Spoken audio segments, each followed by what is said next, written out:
लेके बहुत चिंता रहती है कि उनका असाइनमेंट कैसे होगा। तो इस पूरे वीडियो में हम लोग एमएचआई 01 के जो असाइनमेंट से क्वेश्चन हैं उनको सॉल्व करेंगे। अब यहाँ पर जो लोग भी जनवरी सेशन में एडमिशन लिए हैं उनके लिए ये पूरा वीडियो है। आपको असाइनमेंट जमा करना है 30 तारीख तक। तो 30 तक आपको असाइनमेंट जमा करना है। जो भी आपके आसपास का अध्ययन क्षेत्र होगा, केंद्र होगा, वहाँ पे जाके आप जमा कर सकते हैं इसको। तो जो बच्चे जनवरी के सेशन वाले हैं, वो इसी असाइनमेंट को सॉल्व करेंगे। यहाँ पर जिस तरीके से आंसर लिखना है वो मैं आपको पूरा बता देता हूँ। आप चाहें तो कॉपी पेस्ट कर सकते हैं, चाहे आप यहाँ पर अपने अकॉर्डिंग कुछ और एस्पेक्ट्स ऐड कर सकते हैं। तो जो हमारा यहाँ पे है उसमें स्टार्टिंग में अब आपको जैसे सॉल्व करना है ना, तो सत्रीय कार्यों में क्या होता है, 2 भाग में इसको डिवाइड करते हैं। भाग क रहता है और भाग ख रहता है। अब आपको क्या करना है कि 5 क्वेश्चन इसमें से सॉल्व करने रहते हैं। तो चाहे आप 3 यहाँ से लेके 2 यहाँ से लेके कर दें, चाहे आप 2 यहाँ से लेके और 3 यहाँ पे कर दें। मतलब आपको 2 मिनिमम करना है किसी भी एक सेगमेंट से, और जो बाकी बचा तीसरा है वहाँ से आपको 3 क्वेश्चन यहाँ पे कर देने हैं। तो मैं क्या करूँगा, मैं आपको भाग क का पाँचों क्वेश्चन करवा दूँगा और भाग ख में भी पाँचों क्वेश्चन करवा दूँगा। आप डिसाइड कर लीजिए किसमें आपको 3 किसमें आपको 2 करना है। मैं यहाँ पे कोई ऐसा नहीं कि 5 क्वेश्चन ही करवाऊँगा। जितने भी क्वेश्चंस हैं सबको मैं यहाँ पे सॉल्व करवा दूँगा, जिससे कि क्या होता है, कई बार प्रॉब्लम ये आती है कि असाइनमेंट्स को लेके मान लीजिए एक ही सेंटर के 2 बच्चे मेरा वीडियो देख रहे हैं। दोनों ने सेम क्वेश्चन जमा कर दिया, सेम आंसर लिख के जमा कर दिया, देन वो थोड़ी-सी प्रॉब्लम आ सकती है वहाँ पर। कई बार दिक्कतें हो जाती हैं, तो हम उस दिक्कतों से बचे रहें इसीलिए मैं सारे क्वेश्चन करवा दूँगा। एक वीडियो में ये 5 क्वेश्चन्स रहेंगे, एक वीडियो में ये 5 क्वेश्चन्स रहेंगे, जिससे कि you can easily submit your assignment. तो आज जो हम लोग शुरू करने वाले हैं उसमें ये 5 आंसर आपके पास रहेंगे। इसमें हम लोग 2 कर देंगे, होमोनिड कर लेंगे और किलाक्षर साहित्य कर लेंगे, ठीक है? तो ये हमारे 5 क्वेश्चन्स यहाँ पर रहने वाले हैं। चलिए शुरू करते हैं ये वाला अपना 5 क्वेश्चन, देन अगले वीडियो में हम लोग भाग ख में आएँगे और यहाँ पर ये 5 क्वेश्चन्स हम लोग कर लेंगे। तो हमारा पहला क्वेश्चन जो है वो है, पुरापाषाण युग के औजार अपरिवर्ती नवपाषाण युग के औजारों से किस प्रकार भिन्न थे? तो अब जैसे आपको पता है कि हिस्ट्री को हम लोग डिवाइड करते हैं। अगर स्टोन एज की बात करें तो 3 कालखंड में डिवाइड करते हैं। पहला है पैलियोलिथिक, मेसोलिथिक और नियोलिथिक। मतलब पुरापाषाण काल, मध्यपाषाण काल और नवपाषाण काल। तो अब आप यहाँ पर देख रहे होंगे ये जो आपका पैलियोलिथिक टूल है, ये ये यहाँ पे पत्थर से बना हुआ है। और सबसे महत्वपूर्ण चीज़ ये है कि इसके सिर्फ़ किनारे जो हैं, उनको ही धारदार बनाया गया है।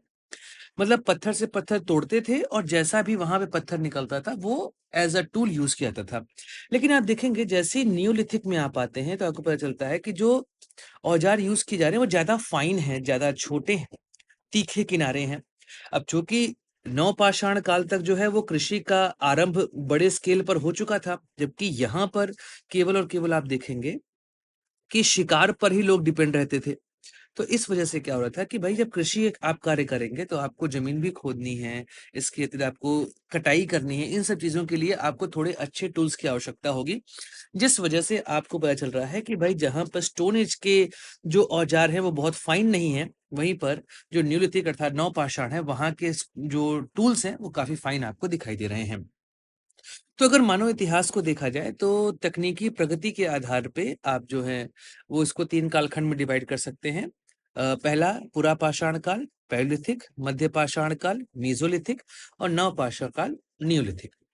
इसमें आप देख जैसे मैंने कहा कि भाई पुरापाषाण और नवपाषाण में आपको औजारों में भिन्नताएं स्पष्ट रूप से दिखाई देंगी। यह साफ तौर पर जैसी हमारी आवश्यकता है, हमारी जीवन शैली है और तकनीक या धीमे-धीमे इंक्रीज कर रहे हैं, उसी का परिवर्तन आपको यहाँ पर दिखाई दे रहा है। जैसे हम लोग पहले बात कर रहे हैं कि भाई निर्माण तकनीक में क्या अंतर है, जो मैन्युफैक्चरिंग है उसमें क्या डिफरेंस आ रहा है। तो पुरापाषाण में जो नुकीले पत्थर होते थे, उनसे हथियार बनाते थे या औजार बनाते थे, जो साधारण रूप से पत्थर से पत्थर टकरा कर, तोड़-फोड़ कर आप उसको बनाते थे और वहाँ पर तीखे किनारे आपको मिल जाते थे। लेकिन इन तीखे किनारों को लगातार तीखा रखा जाए, ऐसी कोई टेक्निक उस समय नहीं थी।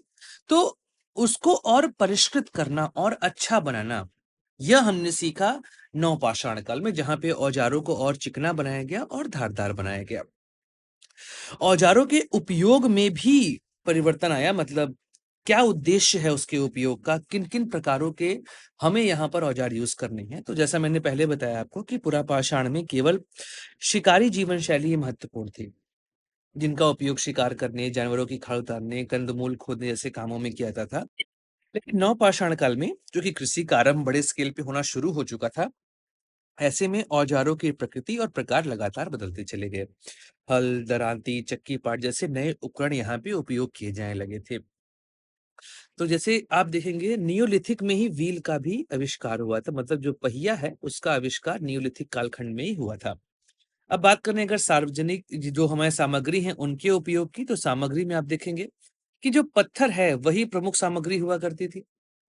कभी-कभी हड्डियों और लकड़ी का प्रयोग होता था, लेकिन नवपाषाण काल में हमने मिट्टी, मतलब जो सूखी मिट्टी है, उसके थ्रू हमने हथियार बनाने शुरू कर दिए थे। लकड़ी, जानवरों की हड्डियाँ, यह सब भी प्रचुर मात्रा में उपयोग की जाने लगी थी। अगर हम सांस्कृतिक प्रभाव देखें औजारों पर, तो हमें पता चलता है कि भाई जो पुरापाषाण काल है, वहाँ पर केवल घुमंतु संस्कृति नोमैडिज्म था, मतलब एक स्थान से दूसरे स्थान गए, कोई सेटल्ड सिविलाइजेशन नहीं थी। लेकिन नवपाषाण आते-आते स्थायी बस्तियां बननी शुरू हो गई थी। इस वजह से औजारों के प्रयोग में कंटिन्यूटी आपको दिखाई देगी, निरंतरता आपको दिखाई देगी। सजावटी और धार्मिक उपयोग में भी आपको चेंजेस दिखाई देंगे, जहां पर पुरापाषाण युग में औजार केवल उपयोग के लिए थे, मतलब केवल उसको यूज करना है। जबकि नवपाषाण काल में धार्मिक अनुष्ठानों में भी इसका उपयोग होने लगा था। तो अगर हम निष्कर्ष लिखें, तो पुरापाषाण युग में औजार जहां मानव की बुनियादी जीवन की आवश्यकताओं को पूरा कर रहे थे, वहीं पर नवपाषाण काल में ये और अच्छे हो चुके थे, ज्यादा उद्देश्य वाले हो चुके थे और सामाजिक विकास को आगे लेकर चलने वाले थे। एग्जाम्पल के फॉर्म में मैंने पहिए का आविष्कार बनाया, आपको यहाँ बताया कि पहिए के आविष्कार ने मानव जो सभ्यता है उसको एक नई दिशा, एक नई गति प्रदान कर दी। फिर तो उसके बाद से मानव कभी रुका ही नहीं, जब से उसने पहिए का आविष्कार किया था। तो ये हमारा पहला क्वेश्चन था। अब आते हैं अपने सेकंड क्वेश्चन की ओर। इस क्वेश्चन में हमको देखना है हड़प्पा की सिंचाई व्यवस्था की तुलना मेसोपोटामिया से। आवश्यक है, क्योंकि दोनों नदी घाटी सभ्यताएं थी और दोनों के डेवलपमेंट में सिंचाई व्यवस्था एक प्रमुख आधार रहा है। और चूंकि दोनों सभ्यताएं नदी घाटियों पर विकसित हुई थी, ऐसे में कंपैरिजन तो और बनता ही है। जहां पर एक तरफ हड़प्पा सभ्यता जो है वो सिंधु और उसकी सहायक नदियों पर डिपेंड कर रही थी, जैसे रावी हो गया, सतलज हो गया, चिनाब हो गया, इनके अराउंड डेवलप हो रही थी। वहीं पर मेसोपोटामिया जो है वो टिग्रिस रिवर और यूफ्रेटिस नदियों के दोआब पर स्थित थी और दोनों सभ्यताएं जो हैं वो कृषि आधारित थी। हम नगर सभ्यता कहते हैं, लेकिन मैक्सिमम जो लोग हैं वो कृषि पर डिपेंड करते थे। आप ये समझिए ना, इस समय अगर मानव सभ्यता को देखेंगे तो सर्वाहिक डेवलपमेंट आज का समय है। आज भी आप देखेंगे किसी भी देश में कृषि पर निर्भर करने वाले लोगों की संख्या बहुत ज्यादा है। भारत जैसे देशों में तो यह संख्या अभी भी आधी आबादी ज्यादा है। तो आप सोचिए, आज से 5,000 साल पहले क्या 90% नगरीकरण हो गया होगा? सीधी सी बात है, नहीं। मतलब उस समय भी कृषि ही प्रमुख आधार रहा होगा। तो कृषि उत्पादन के लिए सिंचाई अनिवार्य है और ऐसे में भौगोलिक परिस्थितियां, नदियों की प्रकृति, सामाजिक संगठन के आधार, मतलब लोग क्या वहां पे हेल्प कर रहे हैं और राज्य का क्या नियंत्रण है सिंचाई प्रणाली में, इसकी भिन्नता हमको साफ यहां पर दिखाई देने वाली है। तो जो पहला है, भौगोलिक स्थिति और जल स्रोत। हड़प्पा में आप देख रहे हैं तो स्थिर बहाव वाली नदियां हैं, जबकि मेसोपोटामिया में जो नदियां हैं वो अनिश्चित बाढ़ लाती थी। अब हड़प्पा सभ्यता जो है वो मुख्यतः सिंधु नदी हो गई, घग्गर हो गई, जिसको सरस्वती भी कहते हैं, सिंधु हो गई, घग्गर हो गई, हाड़का हो गई, रावी हो गई, व्यास, सतलम, झेलम और चिनाब हो गई, इन्हीं किनारे विकसित हुई थी। और ये नदियां जो है ना बहुत स्थिर और नियमित प्रभाव वाली, जैसे आप जानते हैं पेरिनियल रिवर है, मैक्सिमम नदियां हिमालय से निकलती हैं। ऐसे कंडीशन में लगातार प्रवाह बना रहता था। इस वजह से इनका जो जल है वो प्राकृतिक रूप से कृषि के लिए पर्याप्त होता है। और ऊपर से जो भारत का उत्तर क्षेत्र है वहां पर मानसून का प्रभाव आपको देखने को मिलेगा, तो मानसून आधारित वर्षा भी कृषि को सहारा देती थी। वहीं पर मेसोपोटामिया की आप बात करेंगे तो मेसोपोटामिया में टिग्रिस हो गई, यूफ्रेटिस नदियां जो हो गई, इनमें बाढ़ बहुत आती थी और यह बाढ़ अनियमित भी होती थी, प्रबल और विनाशकारी होती थी। अब चूंकि आप ईरान के आसपास का क्षेत्र देखेंगे, ईरान इराक के बीच का क्षेत्र देखेंगे, तो वहां पर वर्षा अल्प होती, दैट्स व्हाई वहां पे डेजर्ट है, जलवायु शुष्क है। इस कारण किसी को सुरक्षित करने के लिए आपको कृत्रिम व्यवस्था अपनानी ही पड़ेगी। अगर आप कृत्रिम व्यवस्था अपनाएंगे नहीं तो फिर सीधे तौर पर आप वहां पे कृषि अच्छे से नहीं कर सकते। तो पहली चीज तो ये हो गई कि भौगोलिक स्थिति और जल स्रोत, इस पर भी निर्भरता बहुत ज्यादा होती। अगली बात करते हैं सिंचाई तकनीक की, जहाँ पर आप हड़प्पा में देखेंगे कुआँ बहुत होता था आपको मोहनजोदड़ो, और हड़प्पा में कुओं की व्यवस्था दिखाई दी जाएगी। नालियाँ ऐसी बहुत बनी थी वहाँ पे, इन नालियों के सहारे, और चूँकि नदी किनारे डेवलप थे, ऐसे में प्राकृतिक जलाशयों का प्रयोग होता था। जबकि मेसोपोटामिया जो कि अनियमित थी, बाढ़ आती थी, ऐसे में आपको नहरों की आवश्यकता पड़ेगी, तटबंध की आवश्यकता पड़ेगी, बांध की आवश्यकता पड़ेगी, और इन सभी के माध्यम से वहां पर सिंचाई होती थी। तो हड़प्पा में बड़े पैमानों पे आपको कृत्रिम नहरें और नालों के साक्ष्य नहीं मिलेंगे। यहाँ पर प्राकृतिक जलाशोत ज्यादा मिलने वाले हैं आपको। बस्तियों के समीप ही कुएं, जलाशय और छोटे नाले बनाए जाते थे, जैसे कि मोहनजोदड़ो और हड़प्पा। जैसा मैंने आपको बताया, वहां पे कुएं बहुत मिलते थे, जल निकासी की अच्छी व्यवस्था आपको वहां मिलती थी। लेकिन मेसोपोटामिया, जो कारण मैंने आपको कहा कि नदियां अनियमित थी, इसलिए विशाल नहरें, बांध, जल विभाजक, कृत्रिम जलाशय, ये सब मिलेंगे। किसानों के खेत तक पानी पहुंचाने के लिए जो सामुदायिक प्रयास है, जो सोशल वहां पे एफर्ट है, वो बहुत दिखाई जाता है। इस वजह से वहां की जो सरकारें होती थी, वो बड़ी सिंचाई योजनाएं चलाती थी। तो नहर प्रणाली वहां पर बहुत प्रमुख थी। तो याद रखिएगा, नहर सिस्टम जो है आपको मेसोपोटामिया में मिलेगा, और हड़प्पा में आपको सिस्टम नहीं मिलने वाला। अब अगला देखते हैं जल निकासी और नगर योजना। अब आपको पता ही, जैसे भाई सबसे ज्यादा जो फेमस था हड़प्पा का, वो यही है कि वहां पे जल निकासी, मतलब पहले रोड और नालियां बनती थी, उसके बाद घर बना करते थे। तो जो जल निकासी वह उत्तम थी। गंदा पानी जो है वो ढकी हुई नालियों से निकलता है, जबकि मेसोपोटामिया में ऐसी कोई व्यवस्था आपको देखने को नहीं मिल जाएगी।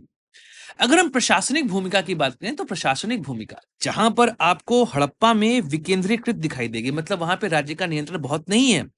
लेकिन मेसोपोटामिया में राज्य और मंदिरों का नियंत्रण था वहां की सिंचाई व्यवस्था में। तो हड़प्पा में सिंचाई प्रणाली जो है वो विकेंद्रीकृत थी। स्थानीय स्तर पर गांव हो गए, नगर हो गए, ये अपने कुओं, छोटे नालों, तालाबों से पानी की व्यवस्था करते थे। केंद्रीकृत बड़ी नहर की स्पष्ट जानकारी आपको बहुत नहीं मिलती है।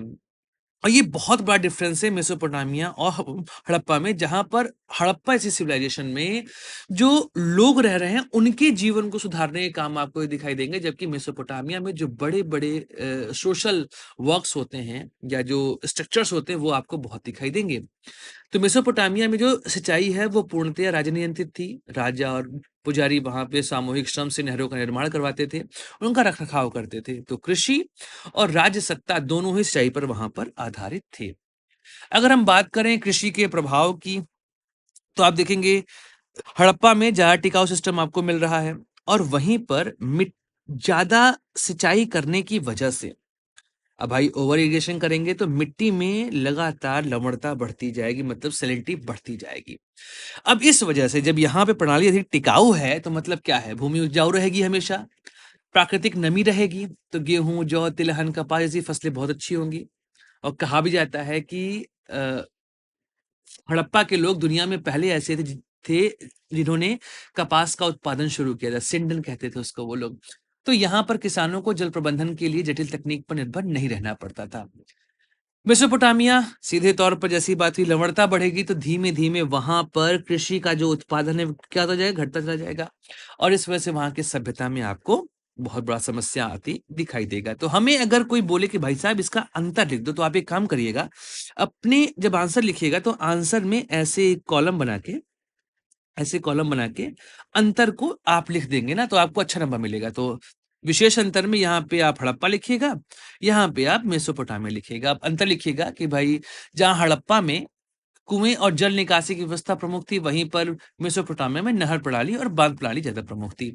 हड़प्पा में सिंचाई प्राकृतिक और सरल थी, वहीं मतलब पहला पॉइंट ये वाला। फिर दूसरे पॉइंट में आप लिखेंगे कि हड़प्पा की सिंचाई प्राकृतिक और सरल थी, मेसोपोटामिया में कृत्रिम और संगठित थी।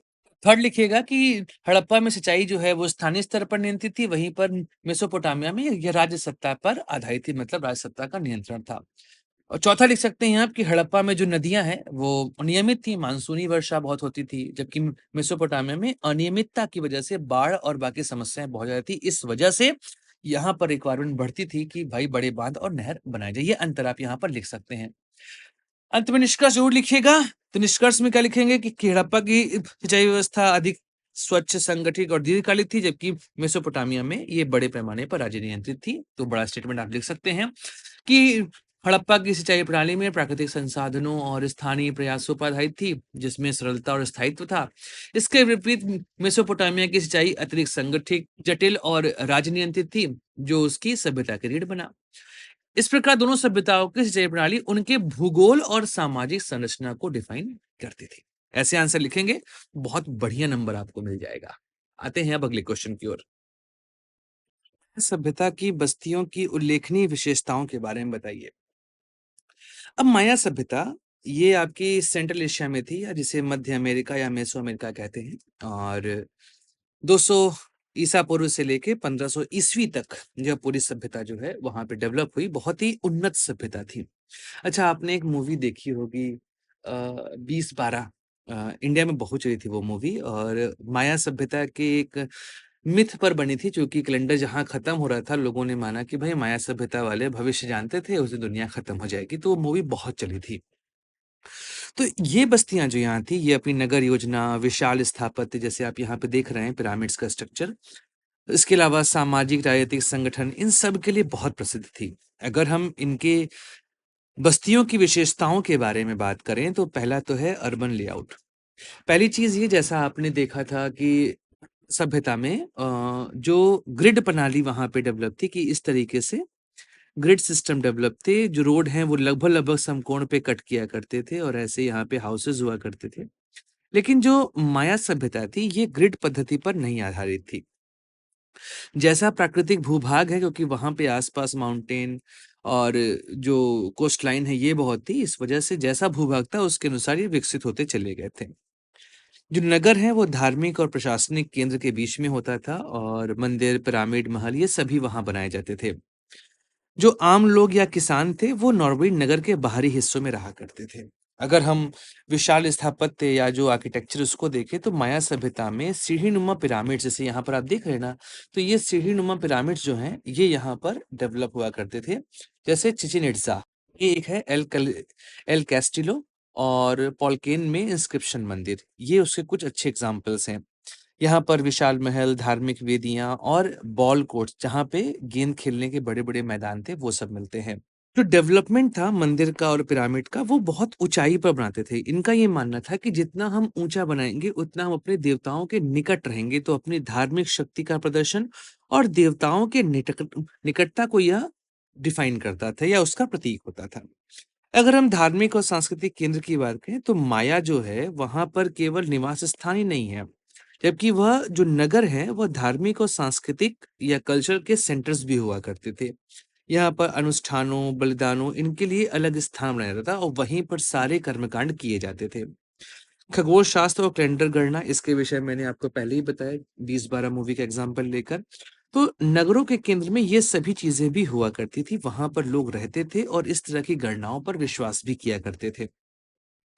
अगर हम आगे बात करें, तो सड़क और जल व्यवस्था, जैसे यहाँ पे माया नगर थे, उनको जोड़ने के लिए सड़कें होती थी, जो कि बड़े शहरों को जोड़ते थे। इसके अलावा जलाशय, नहरें और भूमिगत टंकियां बनाई जाती थी, क्योंकि इस सारे क्षेत्र में नदियां बहुत कम थी, खारे पानी का आसपास का क्षेत्र ज्यादा था। इस वजह से पानी को वहां पे इकट्ठा करना, वाटर हार्वेस्टिंग करना, ये बहुत जरूरी हुआ करता था। अन्यथा वहां पर सूखे का जब प्रभाव पड़ता था, तो उस समय लोगों की दिक्कतें लगातार बढ़ती जाती थी।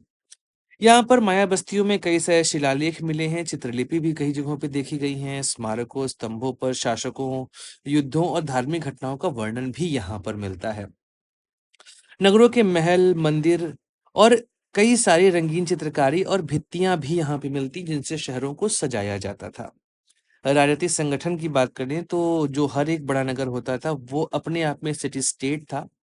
मतलब वहां पे इंडिपेंडेंट रूलर रूल किया करता था, जैसे कि तिकल हो गया, कोपान हो गया, पालिंके हो गया।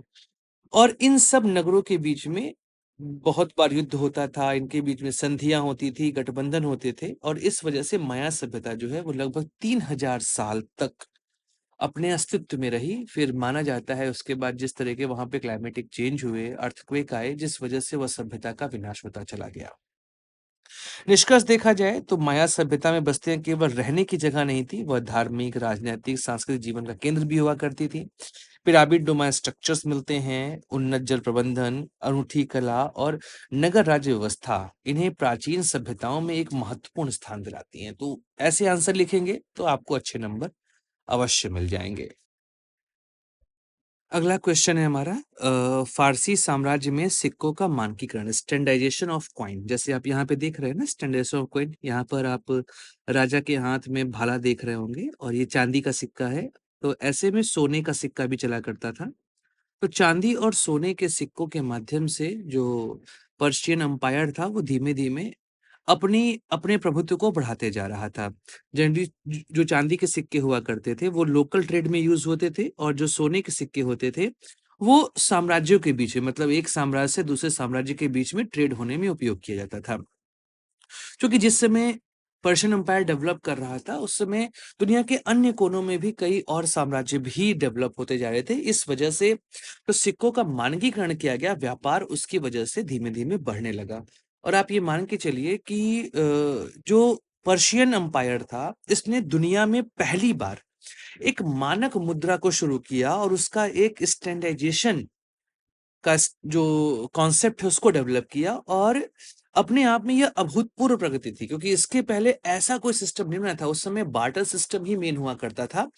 लेकिन दारा फर्स्ट, जो कि सबसे महान राजा माना जाता है पर्शियन एम्पायर का, उसने यह पूरी प्रक्रिया शुरू की थी चांदी और सोने के सिक्के के रूप में। एक को दारिक और एक को सेगलोस कहा जाता था। अब कैसे आप आंसर लिखेंगे, क्या क्या इसमें इंपॉर्टेंट पॉइंट है, चलिए इसको भी डिस्कस कर लेते हैं। बेसिकली फारसी या अकेमेनिड साम्राज्य जो है वो 6th सेंचुरी से 4th सेंचुरी बीसी के बीच डेवलप हुआ था एशिया माइनर और उसके आसपास के क्षेत्र में। एशिया माइनर का मतलब होता है कि जहां पर यूरोप और एशिया मीट कर रहे हैं, टर्की के आसपास, वो जो पूरा क्षेत्र है इसको हम लोग एशिया माइनर कहते हैं। इसमें आपका तुर्की हो गया, ग्रीस, लेबनान, सीरिया, मिस्र, ये सब उसके अंतर्गत आते हैं। तो जो एशिया का पश्चिम क्षेत्र है, तो वहां पर जो एरिया उसको एशिया माइनर कहते हैं। यहां से जो पूरा डेवलपमेंट है, मतलब एशिया माइनर से लेकर यहां पे आप मानिए कि ये आपका अफ्रीका हो गया, ये आपका टर्की का एरिया हो गया, यहां से लेकर ये आपका इंडिया का क्षेत्र हो गया, ये जो पूरा क्षेत्र है यहां तक, ये आपका कंप्लीट पर्शियन एम्पायर का इन्फ्लुएंशियल एरिया हुआ करता था। तो सिंधु घाटी तक यह पूरा क्षेत्र फैला हुआ था। इतना बड़ा क्षेत्र था जहां पे एडमिनिस्ट्रेशन और इकोनॉमिक यूनिटी बनाए रखने के लिए रिक्वायरमेंट पड़ी कि भाई सिक्के होने चाहिए और सिक्कों का स्टैंडर्डाइजेशन किया जाना चाहिए। इसके लिए दारा फर्स्ट, जो कि सबसे बड़ा किंग था, उसका सबसे महान किंग था, उसने यह पूरी प्रक्रिया वहां पर शुरू करी। इस पूरे सुधार को कहते हैं सिक्कों का मानकीकरण या स्टैंडर्डाइजेशन ऑफ कॉइन। अब आवश्यकता क्यों पड़ी और प्रचलन कैसे शुरू हुआ? जो स्टार्टिंग का समय था पर्शियन एम्पायर का, साइरस के समय का, उस समय जो है वस्तु विनिमय या बार्टर सिस्टम हुआ करता था, या जो लोकल छोटे-छोटे धातु होते थे उनके टुकड़ों से लोकल ट्रेड हुआ करता था। लेकिन धीमे-धीमे साम्राज्य बढ़ना शुरू हुआ, और साम्राज्य बढ़ने की वजह से कई सारी संस्कृतियां इसमें जुड़ने लगीं, कई तरह की भाषाएं आने लगीं। ऐसे में वस्तु विनिमय हो गया या स्थानीय धातु के टुकड़े हो गए, ये अब कैपेबल नहीं रहे ट्रेड को आगे ले जाने के लिए। तो व्यापार को अगर बढ़ाना है, टैक्सेशन को ठीक करना है, एडमिनिस्ट्रेशन को बढ़िया करना है, तो इसलिए अब रिक्वायरमेंट है कि भाई हमें एक रूप और मानक मुद्रा की जरूरत पड़ेगी। अगर स्टैंडर्डाइजेशन यहाँ पर नहीं किया गया और एक स्टैंडर्ड कॉइन डेवलप नहीं किया गया तो फिर तो प्रॉब्लम शुरू हो जाएगी। इसलिए दारा फर्स्ट ने पहली बार स्टैंडर्डाइजेशन जो है वो शुरू कर दिया। उन्होंने दो तरह के सिक्के चलाए, एक दारिक जिसको सोने का सिक्का कहा गया, सेगलो जो कि चांदी का था। जो दारिक था उसका वजन 8.4 ग्राम हुआ करता था, और ये जो स्टेट लेवल पे ट्रेड है वहां पर इसका यूज करते थे। इसके अलावा जो हाई वैल्यू की लेन देन है या टैक्सेशन है वहां पर इस सिक्के का उपयोग करते थे। लेकिन सेगलोस की बात की जाए तो जो छोटे स्थानीय ट्रेड थे उसमें इनका उपयोग ज्यादा किया जाता था। तो ऐसे में सोने और चांदी ने जो आर्थिक है या जो वहां के इकोनॉमिक सिस्टम है उसमें जो ट्रेडिंग है उसको बहुत ही ईजी कर दिया था। अब मानकीकरण और नियंत्रण, अब जो कि फर्जी सिक्के बनाना बहुत आसान काम था, जैसे कि आपको पता ही है मोहम्मद बिन तुगलक के समय जो कांड हुआ था कि जहां पर कोई भी सिक्का छाप रहा था, तो ऐसे में स्टैंडर्डाइजेशन करना जरूरी होता और उसको जो हमें कंट्रोल करना जरूरी है, अदरवाइज इतने ज्यादा सिक्के बन जाएंगे कि जो सरकार है वो बैंकरप्ट हो जाएगी। तो इसका वजन धातु की शुद्धता या वहाँ की सरकार जो सेंटर है मतलब दारा का जो अपना कंट्रोल है उसके अकॉर्डिंग हुआ करता था। इसमें फ़ारसी राजा की छवि अंकित होती थी। जैसे यहाँ पे आपको दिखा रहा हूँ कि फ़ारसी राजा की छवि यहाँ पे अंकित है। उसके हाथ में धनुष या भाला हुआ करता था। जैसे आप यहाँ पे देख रहे हैं ना, ये भाला देखिए, इसके हाथ में भाला जो है वो है। इससे क्या होता था कि जो सिक्के हैं वो प्रामाणिक माने जाते थे और उसको राजनीतिक अधिकार भी मिल जाता था कि भैया वहाँ के राजा ने सिक्के को शुरू किया, इसलिए इसको अपने पास हम रख सकते हैं। समय आने पर बदल के हम इसके बदले सामान ले सकते हैं। तो ऐसे में जो इस मानकीकरण ने क्या कर दिया कि एक आर्थिक ढांचा डेवलप कर दिया था पूरे पर्शियन एम्पायर में। इसकी वजह से व्यापार और प्रशासन पर भी काफ़ी इफ़ेक्ट देखने को मिला, जैसे कि जब स्टैंडर्डाइज़ेशन हो गया तो साम्राज्य के भीतर और चाहे बाहर व्यापार करना आसान हो गया। जो बाहर के राज्य थे जैसे यूनान हो गया, मिस्र हो गया, भारत हो गया, यहाँ तक फ़ारसी सिक्के जो हैं वो मान्य हुआ करते थे। टैक्सेशन आसान हो गया, पहले सामान लिया जाता था, लेकिन बाद में सिक्के लेने जाने लगे। उसके अलावा सैनिकों का वेतन भी सीधे इन सिक्कों की वजह से होने लगा और ऐसे में एडमिनिस्ट्रेटिव बेटरमेंट हमको देखी गई, वहाँ पे प्रशासनिक कार्यकुशलता जो है वो बढ़ गई। व्यापारियों और स्थानीय बाज़ारों में अनिश्चितता कम हुई कि भाई ऐसा तो है नहीं कि सामान ज़्यादा हो गए तो वैल्यू गिर जाएगी, नहीं, सोने की वैल्यू बढ़ी हुई है। तो इस वजह से आर्थिक गतिविधियाँ भी तेज़ होने लगीं और फ़ारसी साम्राज्य जो है वो विश्व व्यापार में एक ऐसा सेंटर बन गया था जो कि मानकी सिक्का बनाया था और अलग-अलग संस्कृतियाँ इन सिक्कों को स्वीकार कर रही थी। तो एक तरह का वो हब बन गया था, इकोनॉमिकल हब बन गया था, जो डेवलपमेंट हमको दिखा भी बाद में पर्शिया में। तो अगर ऐतिहासिक महत्व देखा जाए तो भाई पहला सुसंगठित मौद्रिक तंत्र माना जाता है जो दारा ने शुरू किया। बाद में यूनानियों ने, बाद उसके बाद अलेक्जेंडर ने और इंडिया में भी इस सिस्टम को धीमे-धीमे डेवलप किया गया। पंचमार्ग कॉइन का एग्जांपल आपके पास पता है और जब हिंद यूनानी सभ्यता शुरू हुई फर्स्ट सेंचुरी एडी के आसपास तो वहाँ पर भी सोने के सिक्के आए, कुषाण और फिर गुप्त वंश तक तो आपको पता ही है।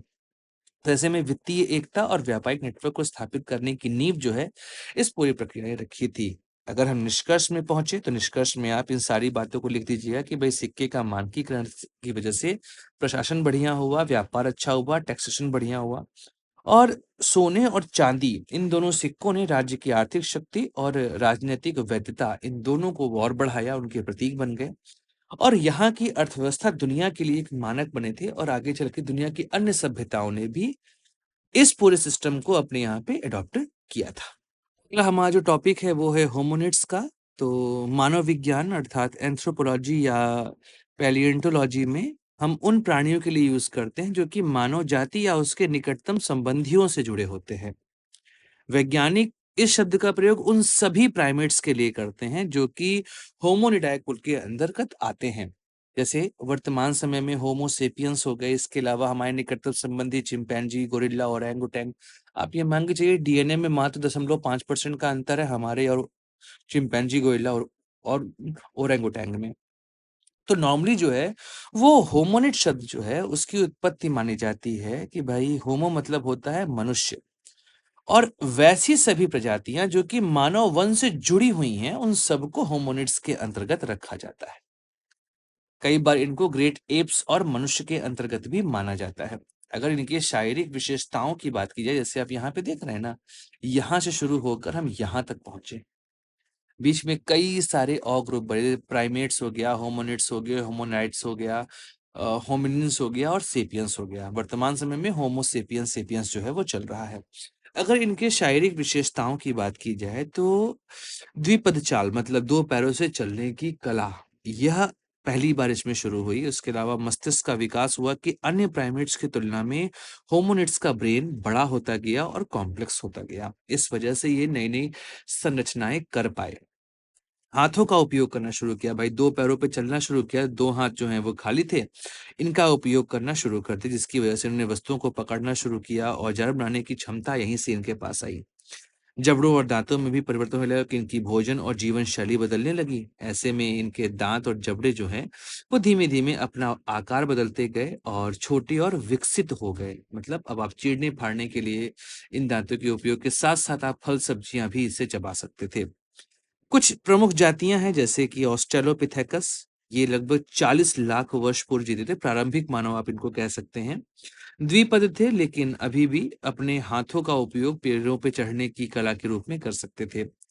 होमो हैबिलिस ये लगभग 20 लाख वर्ष पूर्व थे। हैंडी मानव हाथों का उपयोग करते थे। पुरापाषाण काल के दौरान पत्थरों से औजार बनाने में इनके हाथों का उपयोग होता था। होमो इरेक्टस मतलब सीधा खड़ा हुआ इंसान, ये एकदम ऐसे तभी नाम इनका रखा गया इरेक्टस, एकदम सीधे खड़े होते थे। लगभग 18 लाख से 2 लाख वर्ष पूर्व तक जीवित रहे। आग का प्रयोग करना शुरू कर दिया था और शिकार में निपुण होते चले गए। निएंडरथल्स फिर यूरोप और एशिया में पाए थे। ठंडे वातावरण में रहने के लिए इन्होंने अपने शरीर को ढाल लिया था। मृतकों को दफनाने की संस्कृति जो है यहाँ से शुरू हो चुकी थी। फिर होमोसेपियंस आधुनिक मानव के पूर्वज लगभग 3 लाख वर्ष पूर्व पैदा हुए थे अफ्रीका में, आज पूरी दुनिया में फैले हैं और हम लोग हैं होमोसेपियंस सेपियंस। सांस्कृतिक और सामाजिक विकास आप देखेंगे कैसे हुआ। तो पहले औजार बनाए, आग का प्रयोग किया, शिकार करना शुरू किया, संग्रहण किया। फिर गुफाओं में चित्रकारी, पहिए का आविष्कार, भाषा का विकास, धार्मिक भावनाएं और आगे चल के तो आप देख ही रहे हैं कि एक कल्चर डेवलपमेंट हम लोग को देखने को मिलता है। तो होमोनिड्स ऐसे प्रणाली है जो मानव विकास की लंबी यात्रा को डिफाइन करते हैं। ऑस्ट्रेलोपिथेकस से लेके आधुनिक होमो सेपियंस तक इनका लगातार बढ़ता क्रम आपको दिखाई दे जाएगा। एक और क्वेश्चन है इससे जुड़ा हुआ, वो है कि लाक्षर साहित्य कॉनिफॉर्म लिटरेचर जो कि सबसे फेमस था मेसोपोटामिया में, जहां पर आप देख रहे हैं ये आपको दिखाई दे रहा हो, गिलगमेश के लिटरेचर से लिया गया एक एग्जाम्पल है।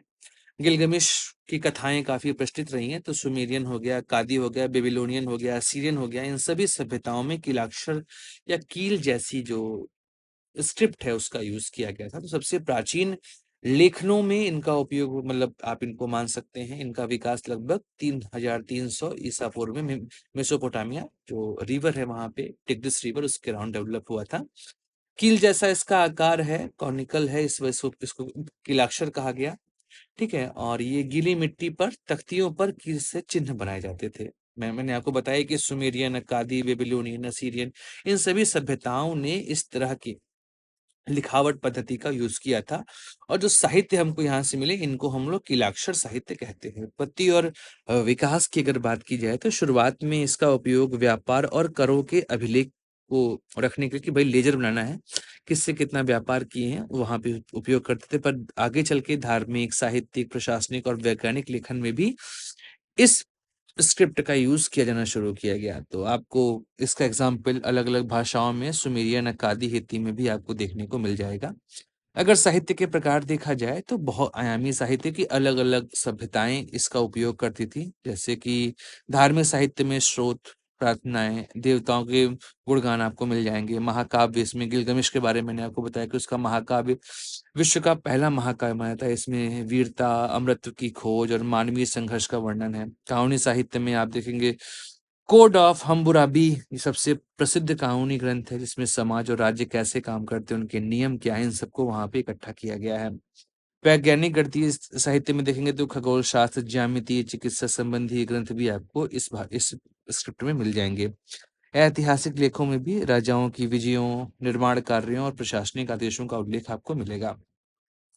लोक कथाएं और ज्ञान साहित्य में भी आपको कई सारी कहावतें, सूक्तियां, शिक्षाप्रद कथाएं भी इसमें मिल जाएंगी। लेकिन सबसे प्रमुख है वो है गिलगमेश महाकाव्य, सर्वोच्च उपलब्धि माना जाता है इस साहित्य का। ये उरुक एक नगर है, वहां के राजा थे गिलगमेश। उनके साथ ही एनकिदु की रोमांचक यात्राओं का इसमें पूरा वर्णन है। प्रलय कथा, आप ये मान के चलिए हर तरह की जितनी भी धर्म है सब में आपको ऐसी कहानी मिलेगी। जैसे कि बाइबल में नोआ की कहानी, या फिर हिंदू धर्म में आप प्रलय वाली कहानी जहाँ पे भगवान विष्णु के मत्स्य अवतार होते हैं, वो सारी कहानियां आपको मिलेंगी। हर धर्म में ऐसी कहानियां आपको मिल जाती है। इस महाकाव्य में मानवीय भावनाओं, मृत्यु और अमृत्यु की खोज को इम्पोर्टेंस दी गई या उस पर बेस्ड है। महत्व आप देख लेंगे तो धार्मिक मान्यताओं, राजनीतिक संगठन और सामाजिक संरचना की जानकारी इसमें मिल जाती है। यह साहित्य जो है वो पहला बौद्धिक साहित्य धरोहर माना जाता है और बाद की सभ्यताओं में इस साहित्य का बहुत प्रभाव था। या उस समय की कल्चरली जो स्मृति है, हमको जो याद है, उन सभी का एक महत्वपूर्ण हिस्सा है। तो कीलाक्षर साहित्य जो है वो मेसोपोटामिया ही नहीं, पूरे मानव इतिहास के साहित्य परंपरा का एक प्रमुख अध्याय है। और इसमें कई सारे एग्जाम्पल्स जो मैंने आपको बताए थे, इन सबको मिलाकर आप जब आंसर लिखेंगे तो बहुत अच्छा आंसर आपका तैयार हो जाएगा। ये हमारा पार्ट 1 खत्म हुआ। आप इसमें से कोई भी 2 या 3 आंसर लिख लीजिएगा बाकी जो है वो हम लोग अगली वीडियो में देखेंगे जो पार्ट बी है, और वहाँ के भी सारे क्वेश्चन हम लोग सॉल्व कर लेंगे। उम्मीद करता हूँ कि आपको ये पूरा वीडियो बहुत अच्छा लगा होगा। लाइक शेयर सब्सक्राइब कर लीजिएगा और अगले वीडियो में डिस्कस करेंगे हम लोग पार्ट बी को।